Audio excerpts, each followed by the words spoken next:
My next guest is Mary Wu, and I will bring her in shortly. Mary is a wonderful woman who knows everything that there is to know about LinkedIn. And Mary, excuse me, helps small business owners increase their online visibility using LinkedIn. And if you need to network out of your zip code, you just need to ask her how, or your postcode for that matter. LinkedIn has changed and grown over the years, and it has become a great place for business-to-business networking, community building, and developing authentic relationships. It's often said that it's not what you know, it's who you know. And Mary likes to add, and if you are top of mind, well, that's it. If you show up consistently on LinkedIn, offer great value, and watch the referrals fly. Mary is a woman, she's a mum, she's a dog lover, she's a volunteer, she loves air frying, and she is a LinkedIn guru. I would like to welcome to the stage the lovely Mary Wu.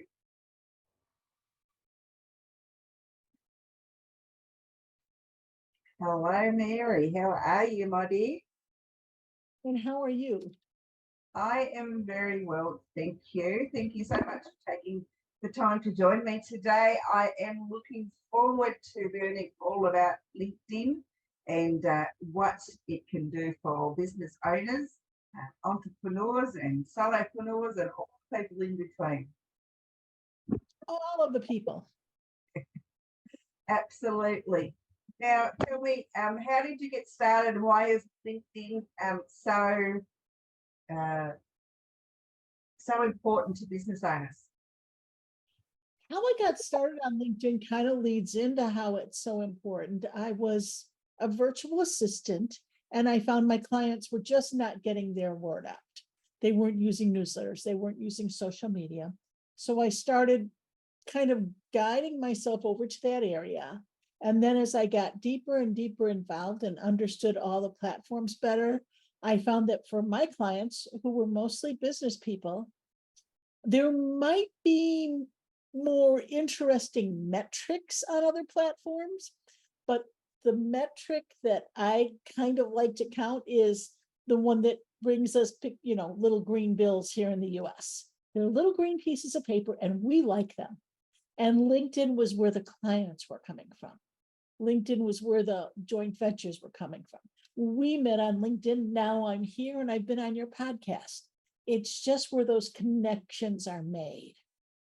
Yeah, I think it's more for business owners than it is a social platform, even though it is classed as social media. It is classed as social media, and 2020, we all got locked up for a very long time. And all of a sudden, LinkedIn really became more of a social network. But it wasn't a show. There are some pictures of cats and dogs and stuff and soccer games, but it wasn't as much the kids and the dogs and everything. As this is work and life are both here. So one of the ways that I tend to describe it is the pre-2020 LinkedIn. Well, the pre-2015 LinkedIn was the HR department. The 2015 to 2020 was the HR department, the board, and the boardroom. Kind of lots of discussions there, and the networking group, the business networking group. And then in 2020, it's the boardroom, it's the networking group, but it's also the coffee room and the lunchroom. It's where we open up a little more, and it's good. Some of our blue suits from the 20 teens that just kind of sat there, they're a little upset that us rabble rousers are coming in and talking about what we did over the weekend. It's all business, and it's really not. It is more kind of policed to be more polite. We don't go traipsing down the wrong paths really deeply. Yeah. We don't sit there and knock down dragouts about politics. Yeah, I think I mean, even though it is a social platform, it's primarily is business. But I have noticed a change in the last couple of years, as you've said, because people are now using it, more socially, but still primarily to get leads for your business. Hmm. Did you That's have good. a PowerPoint you wanted to share with us, Mary, or? I've watched a couple of the other talks you've had here, and I've been kind of watching the way the week is going. We aren't doing anything that involves any more technology. I'm not trusting it this week. I was like, everything is falling apart. Yeah, I woke up with a massive headache this morning, so yeah, just struggling through it as we go through the day. Mary, tell me a little bit more about how we can use LinkedIn to leverage our businesses. Okay. Well, we have ish minutes, Oh, of so course you. about a few things. There are reasons to be on LinkedIn is return on investment, what I mentioned before about finding clients. But another really great reason to be on LinkedIn, Instagram considers you active if you're posting 3 to 4 times a day. If you're responding to comments on your post within 30 minutes for every comments. LinkedIn considers you active if you're posting 3 to 4 times a week. There's a whole lot less time a business owner needs to spend on LinkedIn to be active and to be able to get that outreach done. You don't have to live your life on it. So I call it the return on time investment, because for the amount of time spent there, you get a much better feedback from new clients or joint ventures or people that can refer you to other people. The other thing is the demographics. Every time I start talking about LinkedIn demographics, it turns around and changes, but every time it changes, it gets better. It gets wider. This week, I'm not sure exactly when it was. I know it was sometime this month. So that's in March of 2023. LinkedIn had their largest day of new people coming onto the platform. LinkedIn is 20 years old. This does not happen with 20-year-old platforms. Nobody's going on 20-year-old platforms. They're all following the shiny new things. LinkedIn is growing in every country. So you can meet people from every country. It's 7 p.m. Tuesday for me. It is, what time are you at? 11 a.m. 11 a.m. just after 11 a.m. on Tuesday. And that's great. I know you had a Canadian on. That's at least 3 countries. That's 2 hours. Mm-hmm. It's just a wonderful place to meet people. And the search functionalities just absolutely kill it.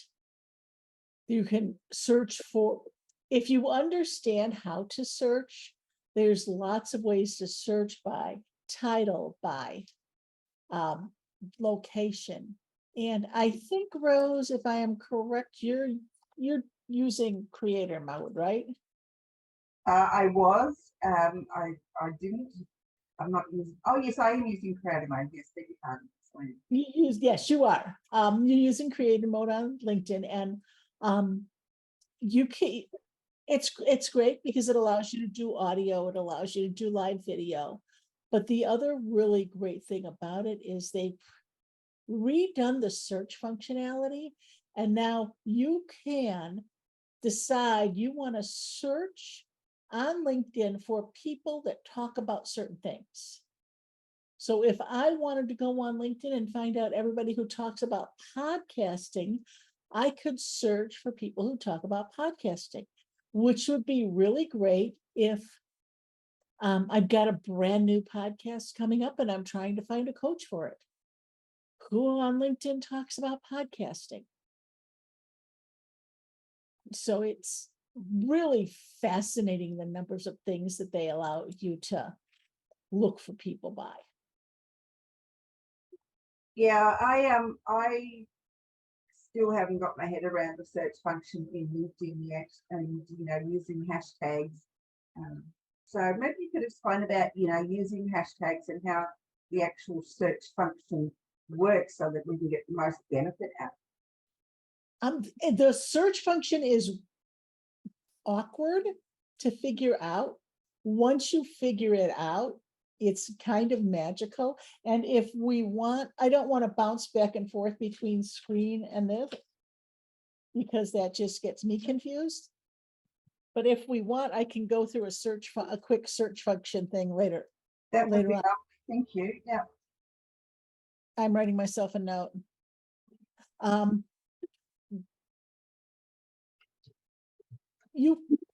Hashtags, once you figure out how many follows a hashtag has, you can figure out which are the best ones to use. And in a way, it's a lot like Instagram with the hashtags, where Instagram will have hashtags of different, I call them weights, other people call them different things, but some of them may have 1 million followers and some of them may have 10,000 followers. And you want to pick different hashtags with different amounts of followers.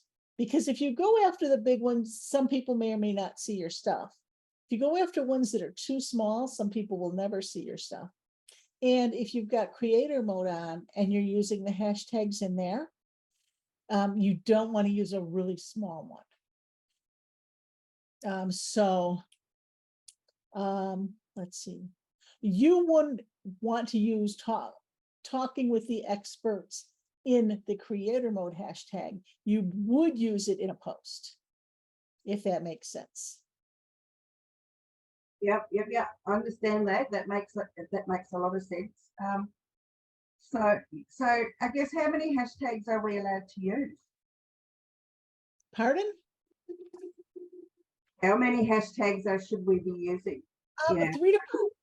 When you start using more than 3 to 5, we don't want them to look like Instagram.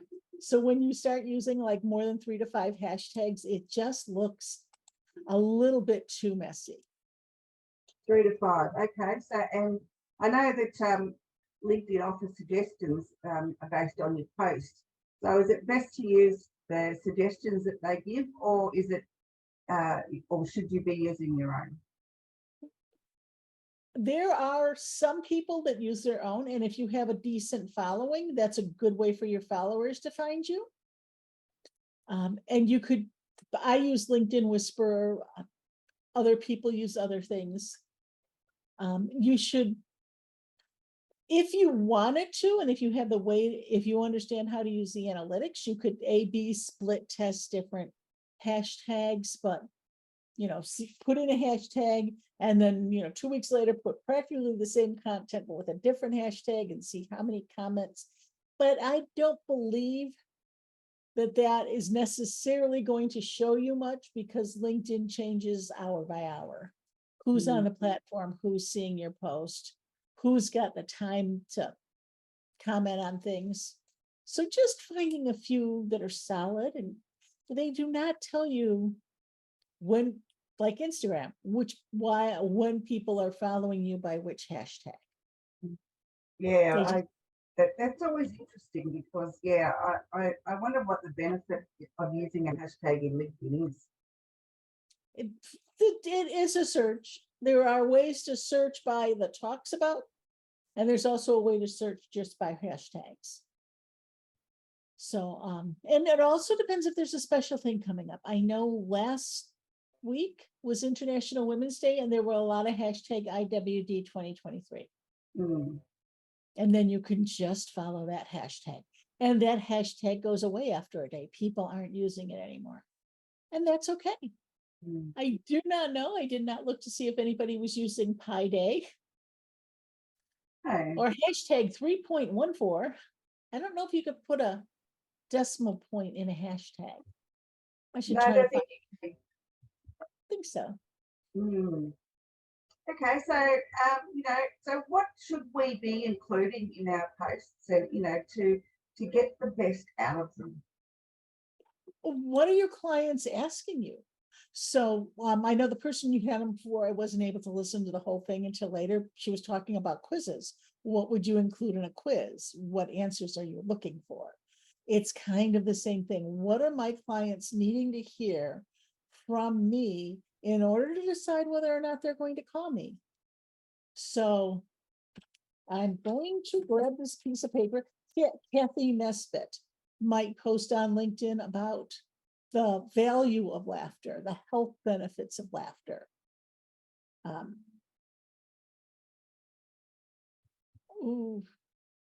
Lauren, who was on yesterday, will talk about mindset.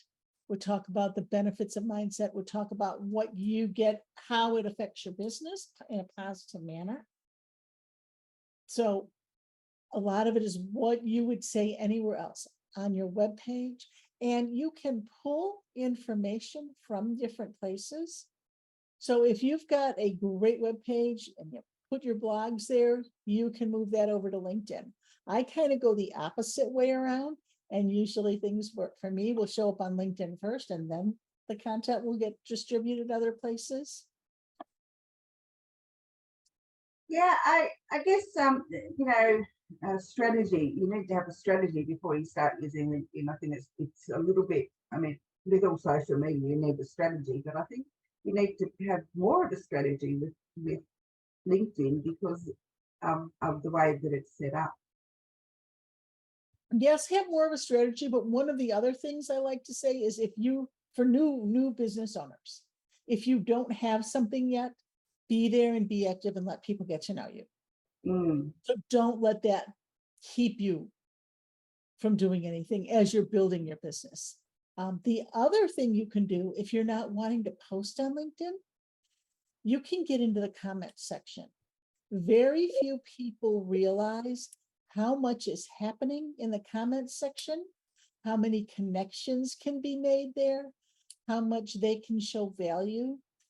If you know that if I knew I really wanted to be on Rose Davidson's podcast, I would make sure to be watching her on LinkedIn, and every time a new podcast went up, point out how much I really thought that was a great podcast. Talk about what I learned from the person that she interviewed, and just kind of get myself in front of a person. So if there's certain people you want to notice you do it in a friendly way in the comments and not just come straight into a connection request. Yeah, and I guess using that sort of strategy is really good. And I think also, if you are connected to someone, make sure that you are commenting on their post, because the more that you comment, they're more likely to comment back to you. One of the interesting things about that is LinkedIn prefers comments to reactions. So, and it makes the person whose post you're commenting on look more interesting. So if you're commenting on my post, now LinkedIn is like, oh, that makes Mary sound interesting because somebody's commenting on her post.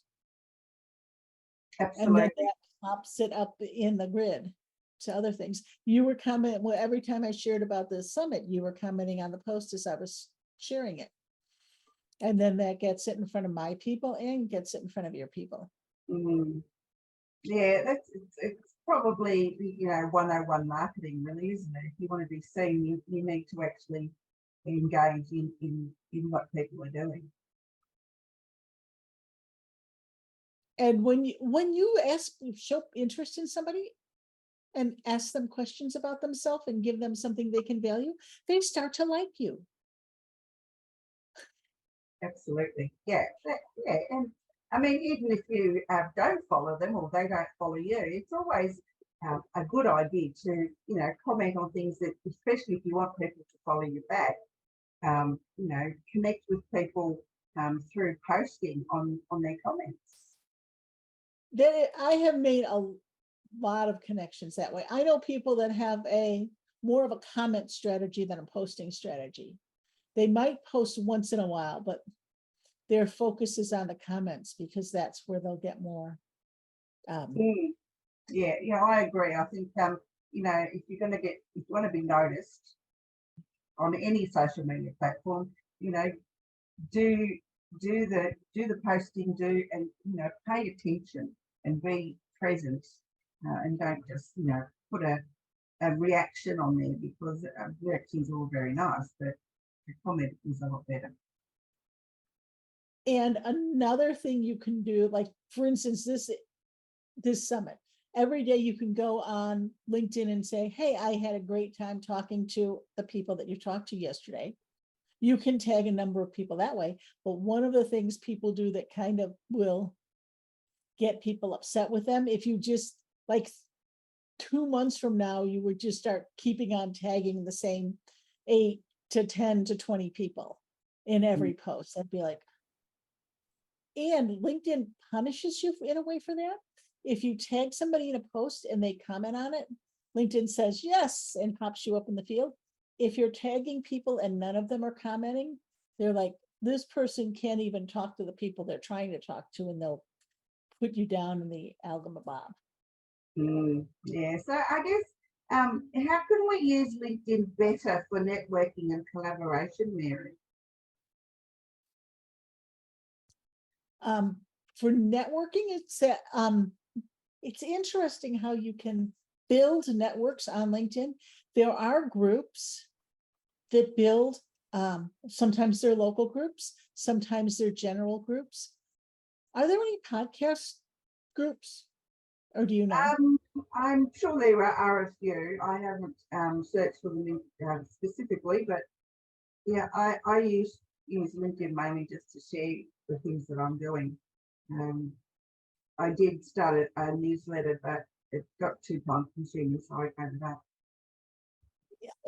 When LinkedIn pre Microsoft, LinkedIn had groups, and they kind of were paying attention to them and weren't. And so there were some groups that were really solid and some that kind of petered out. And then they kind of tried to revive groups in 2017 when Microsoft came in and bought them. And when Mark Zuckerberg was building communities over on Facebook, LinkedIn's like, we're going to get behind this. And then they didn't, and it sort of petered out. And lately, LinkedIn is trying once again to revive groups. And we will have to see what happens. But if you can get into groups with the right people for you, so if you're able to do things locally and can get in groups with local business people, or if there's a certain type of person you want to work with, and if you can get into those groups. I love working with coaches, so getting into some of the coaches groups might be good for me. Somebody else who might want to work with CEOs might look for groups of more the C-suite people. That might be you might have to be a little bit more polite for that. You've got somebody coming in and talking about bootstrapping a startup tomorrow, today. Days get kind of mixed up for me. That might be, there, you might even create your own group, but just like Facebook, if you're going to create a group, you have to be 110% behind it and give it your all to get it to grow. Yeah, well, that's pretty logical, pretty straightforward advice, because if you have a group, you have to engage in it. That is silly to start a group and not be there. That might seem like it's straightforward advice, but how many people do you know have started groups and then haven't fed them and loved them and then had them peter out? Yeah, absolutely. Yeah, quite true. I've been guilty of that as well. So yeah, you need to be in there as the owner of the group to keep people engaged and keep them interested. Otherwise, they're just going to leave, and then there's no point. Mary, how can we go and find the groups that what part of the search criteria should we be looking at to become members of the groups that are potentially? Okay, we're going to play a little bit here. Mm-hmm. So we're going to lose a little bit of me. That's okay. It's okay. Here we go. So now you have actually you search. You can find out in the tools section up along the top border next to your picture is a tools section. And if you click on that, it will show you where your groups are. And that's where you can go to find the groups that you're currently in. So this shows me the groups that I'm in. And most of the ones we see up here are active. This might get interesting. This shows you groups you've requested to be in. I do not know how long ago I requested to be in that group. I'm pretty sure it's no longer active. This is a brand new group and I just requested it today. But the other thing you can do,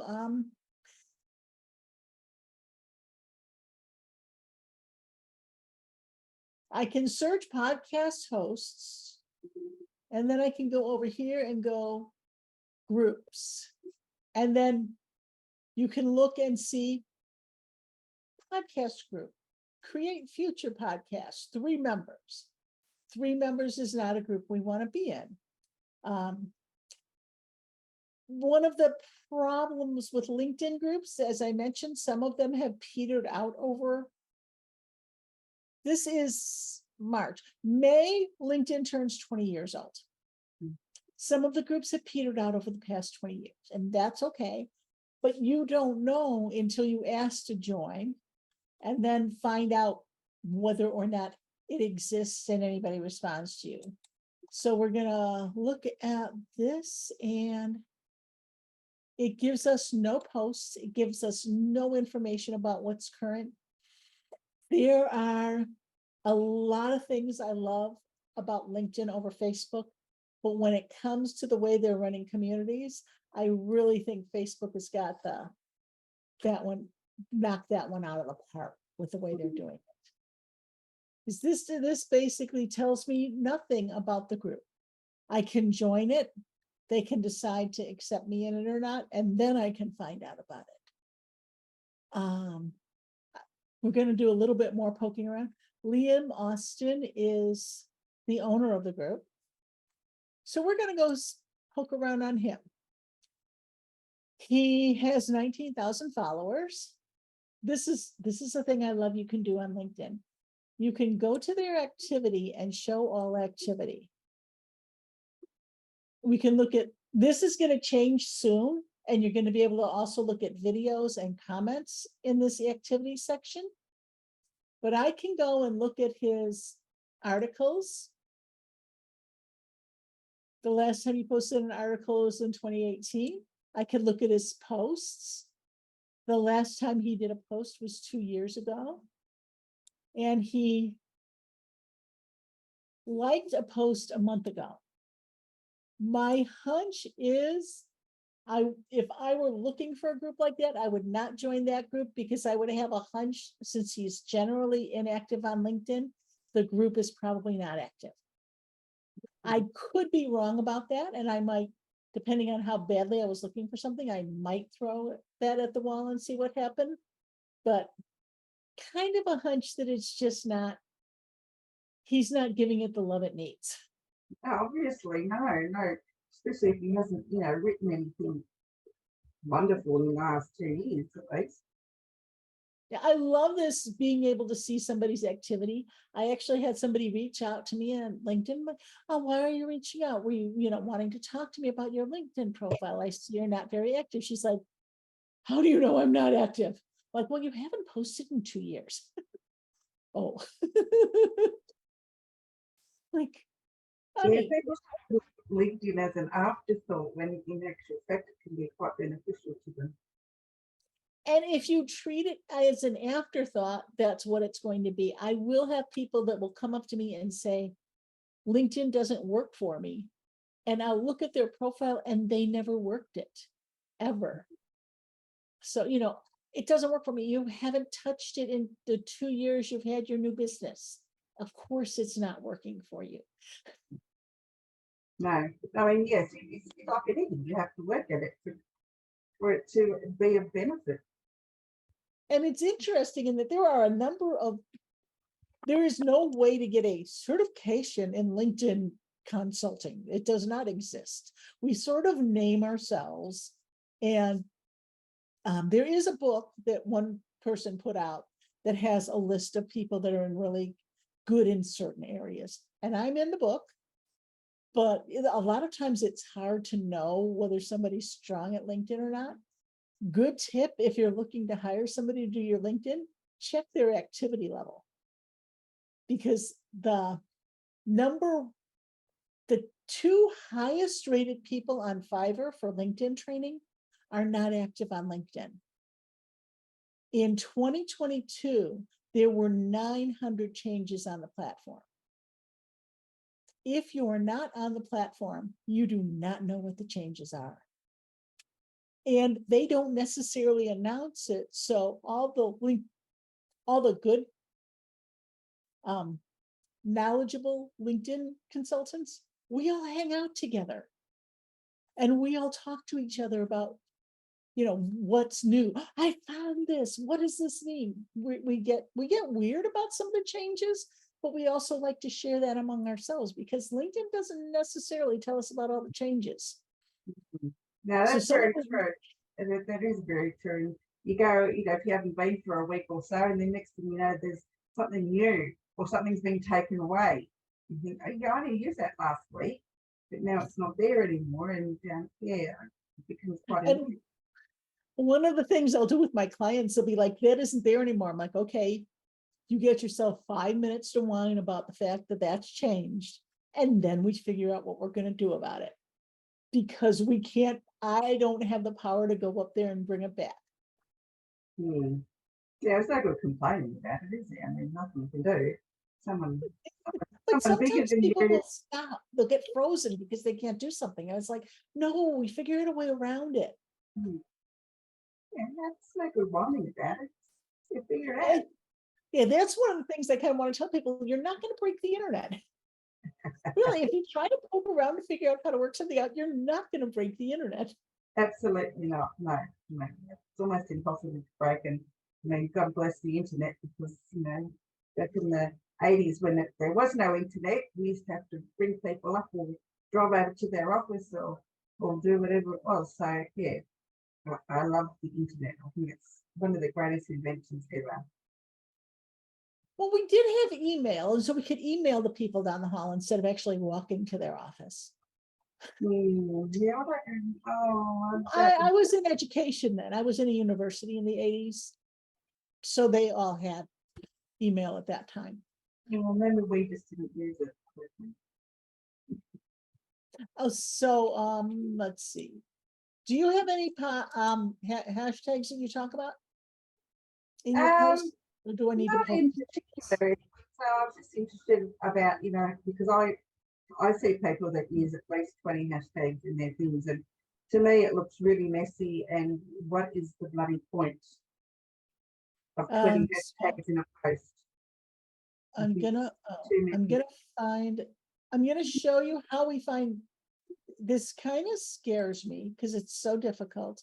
You find a post where there's a hashtag, you click on the hashtag, and then it will show you how many follows it has. Okay. It's a pain kind of, and then you could manage your hashtags from here. But you have to go through that back door to get to the manage the hashtags. And it's interesting because girls have important things to say is a branded hashtag for a woman I know who has digital magazine, all of the editorial staff and all of the things that are in the magazine are girls from 13 to 19. That's a very small branded hashtag, but she just started the magazine a year ago and it's still building up. So that I'm sure that will have more followers as time goes by, but I don't necessarily expect it to have millions, maybe tens, 50, 75. That's okay. All right. So yeah, that's interesting because my the hashtag I use for my name now comes up without me having to put the whole word, 2 words in there. And so that's really interesting. So it must be followed quite a bit. But anyway, Or does it depend on how often you use it yourself? Now I'm going to show you another little search trick. So I want to find a person that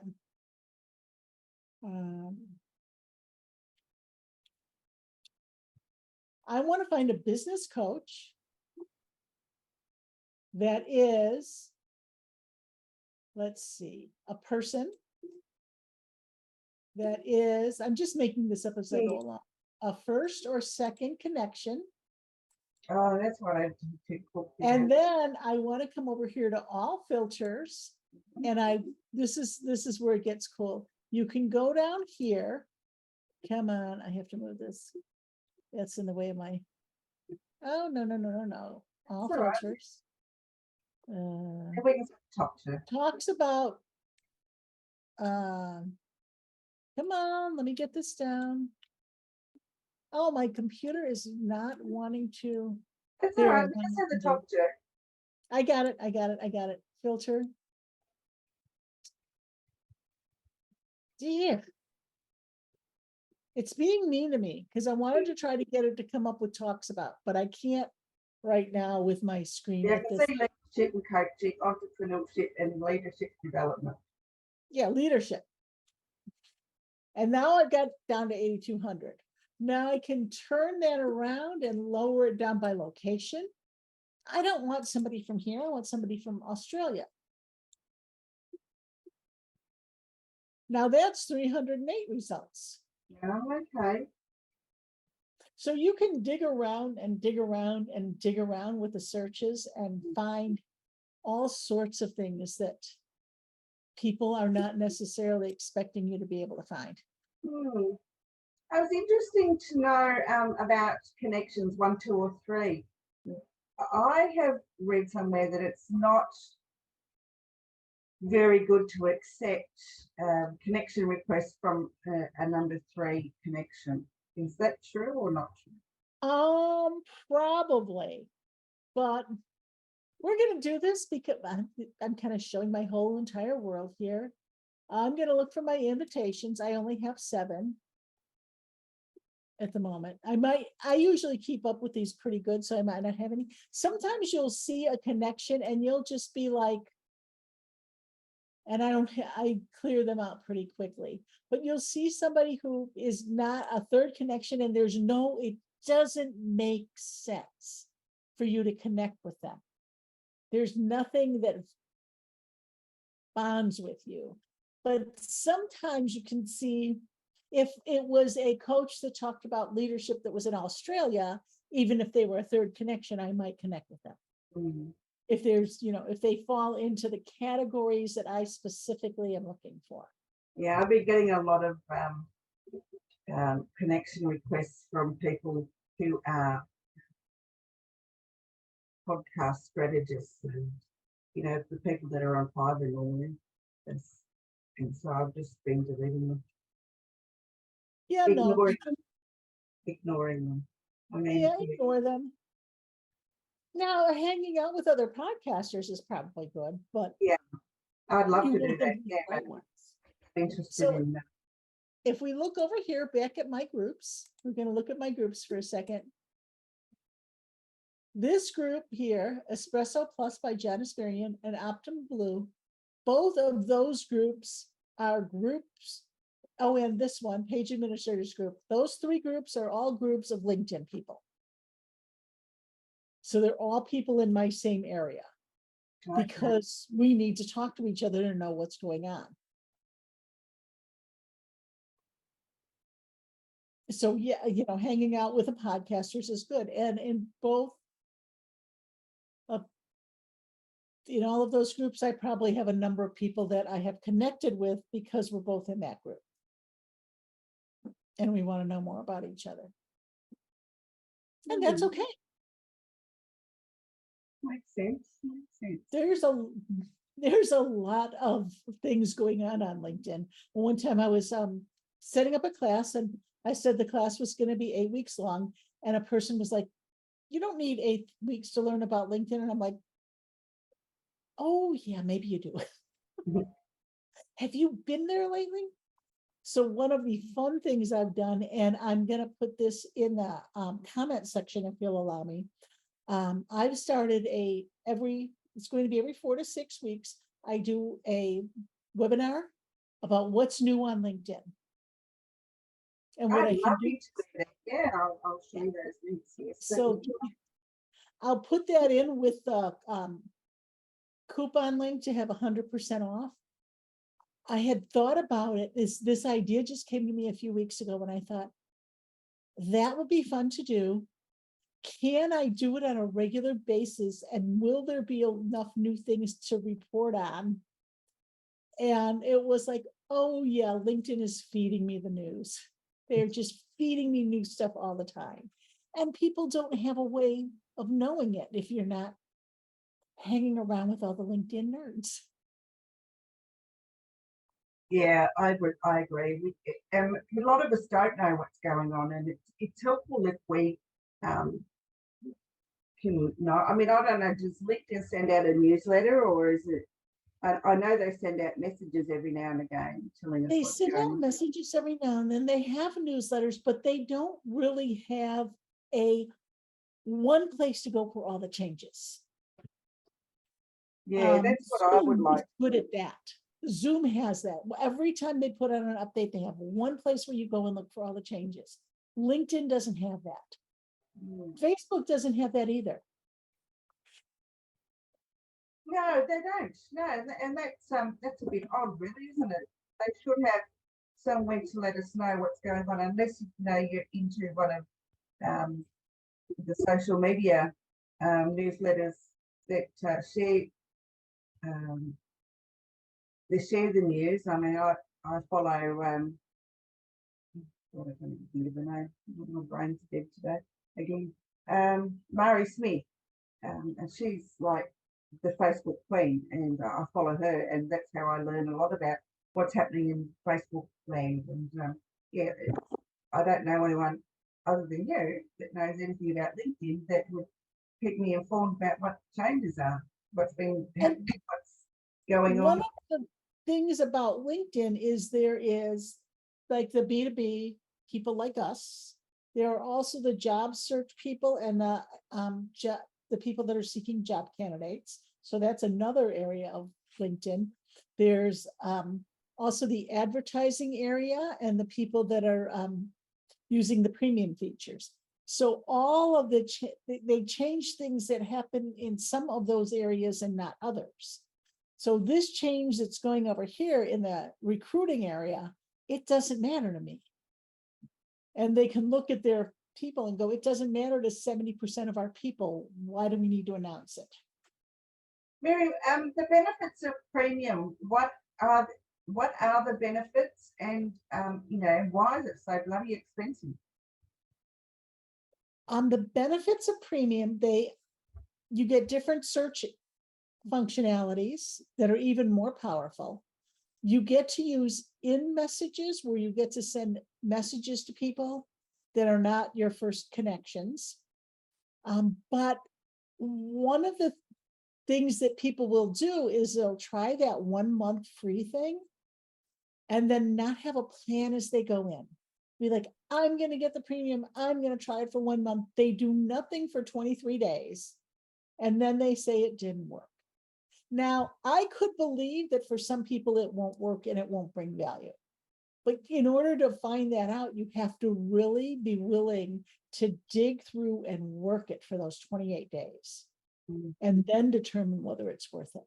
But a lot of the things that premium gives you, there's other ways around it.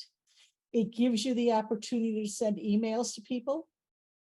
Guess what? If you are not connected with me and you want to send me a message, you can go to my contact info and right there is my email.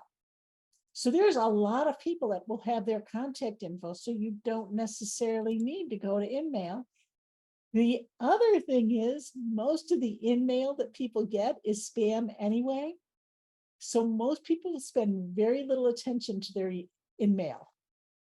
So you're like basically putting it in their email box saying this is junk even before they've read it. It might be valuable.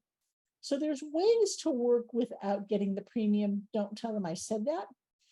I do have the premium, and I have been a premium member since 2014. And because of the way they do the legacy on the membership, I'm not giving it up. Because No, my pricing is a little bit different than everybody else's, and that's okay. yeah, I tried it, and I got a few podcast guests out of it, but overall, to me, I don't see the benefit of having the premium, and I'm not paying like $120 a month to have it. I think it's absolutely ridiculous amount of money. Probably not worth it. No, not for me, it's not, but you know. And Anyway, there's Mary, where can yeah. people find you if they want to work with you and get the benefit out of using LinkedIn? Best, easiest place to find me is LinkedIn. I'm right there.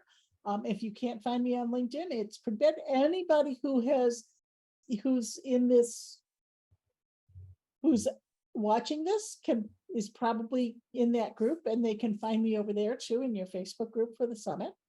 Mhm. I am not if I am a hard person to find, I am not doing my job right.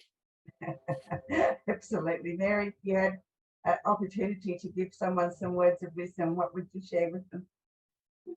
Oh, pardon? What was the last one? If you had the opportunity to share some words of wisdom, what would you share with them?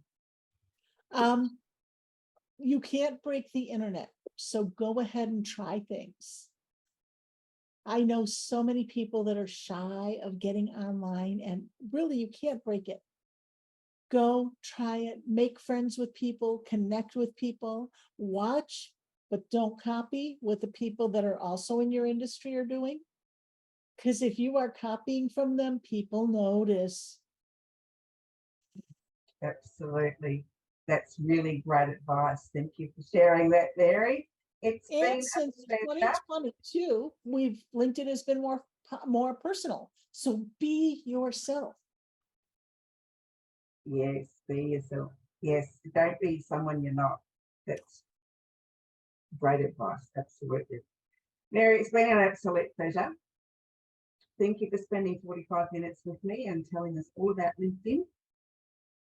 And I look forward to talking with you again very soon. Okay, thank you. Bye. Thanks, Mary. Bye-bye. That was the lovely Mary Wu telling us everything we need to know about LinkedIn and how to leverage it for our businesses and to use it for networking and collaboration.